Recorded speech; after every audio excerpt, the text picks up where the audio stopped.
Well, for this video, I'm going to revisit a box that I made before. This was called the Pod Box. I think it's 2 or 3 videos ago. And my wife was looking at it, and on several of these boxes, it reminded her of Beauty and the Beast cartoon, where they had, I think that's what it was. Anyway, they had a walking, talking clock, and she said, well, if you put a face clock in it, it'd be like that. Now that was her idea, so I'm going to try it. So what I'm going to do, I'm going to cut these 2 drawers the same as I did in the original, but here I'm going to put a clock face that I bought. And I've got that marked where I need to cut it. You got a little bit of leeway because you got this little piece here that holds it secure. It's a little larger than the base of the clock itself. So I've cut several different holes and tested it, make sure I can make it fit, and I got it marked where I need it. What I'm using here is some mahogany that I bought off eBay. It was 3 little sorry pieces of, or 4 little sorry pieces of 3/4 inch mahogany that was like 2 feet long and 2 inches wide. And they were warped and looked horrible, but I managed to trim them down on my table saw, kind of mill them a little bit, get them all straight.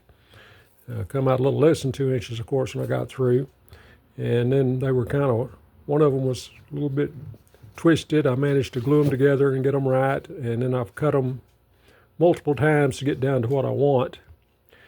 And I've got some Purple Heart on the back that is going to be the back for this. I'm going to cut it. I'm going to cut the outline first, just like I did on the other one. Then I'm going to take that off. Now, I may not get to do that because I'm right at the limit of width. I got over there and try it. I tested it, and it was right at where I needed to be for my saw to cut it. If it's banging up here when I start to cut, I may have to take that off and then apply another pattern to it and cut it separately. I believe that's what I did on the other one. But I've got it right at the point. Maybe I can get it done if I get the blade installed properly with the maximum width, depth on the blade. But I'll see. I'll just have to try that when I get there. And I'm going to use a number 12 skip tooth blade. And of course I got to cut this little area down here and cut the outline. And then I'll take that back off if I manage to do that. And then I'm going to come in here. This is how he did with the bandsaw. He came in right here and cut this bottom drawer. And you see I've made that drawer a little smaller because that's too tall for me to cut the front and the back off that drawer with the scroll saw. So I brought that down a little bit, made the drawer a little less deep. And I'm going to drill this to cut that so I don't have an inch away. And up here I'm just going to enter here. Instead of making this big long cut around, I'm just going to enter in here and cut that little drawer out. And then it'll be a matter of constructing the drawers, making sure I got the clock fitting, and then I'll do all the rounding and contouring that I always do. I just won't do it in these areas on this one. I may round that whole thing a little bit, contour it some. This mahogany is fairly easy to work with, so I'll probably get it to look pretty good, I hope. Hopefully when I put a finish on it, it'll give me a little depth in the finish, because mahogany can finish really nicely sometimes, but these little pieces, I'm not sure. So what I'll have to do is get it over the saw and try it. So first step, I'm going to see if I can cut the outer outline without having to pull that back off. So let me get a blade and saw and I'll find out.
Okay, there's the initial construction of it. I got a lot of finishing to do, but that's got everything cut and glued together, constructed. Clock, still got to sand it a little bit so it's fit a little bit more flush. Still got the protective little wrap over it. But I'm gonna round all this off, contour all these areas, and I'll do a little grain raising, make sure that I got all the glue spots sanded off of it, and then I'll put a finish on it. Now hopefully it'll make this mahogany really stand out. It should look pretty decent when I get finished, but let me proceed on it and we'll see. All right, I'm gonna call that finished. I got the clock in there, we got the protective covering off of it. Drawers work really nicely. I'm really pleased with this one. I didn't have to do anything to them. They just worked right away. I got a little bit of finish on it. That was some really crappy looking mahogany when I started, and I had to patch it all together. But I think for what I paid for it, it came out looking pretty good. Buy some stuff from the guy on eBay. He has some, it doesn't look like a lot of luthier work, guitar parts and necks and bodies, and he has a lot of leftover exotic woods he sells real cheap. And I've bought several from him, and this was a kind of a 3 really sorry pieces looking of mahogany that I managed to get together and make something out of. So if you like that, hit the like button. If you're not subscribed, hit the subscribe button, and I'll surprise you as well as myself, because I'm not sure what the next project's going to be. So thanks for watching, and I hope to see you in the next video.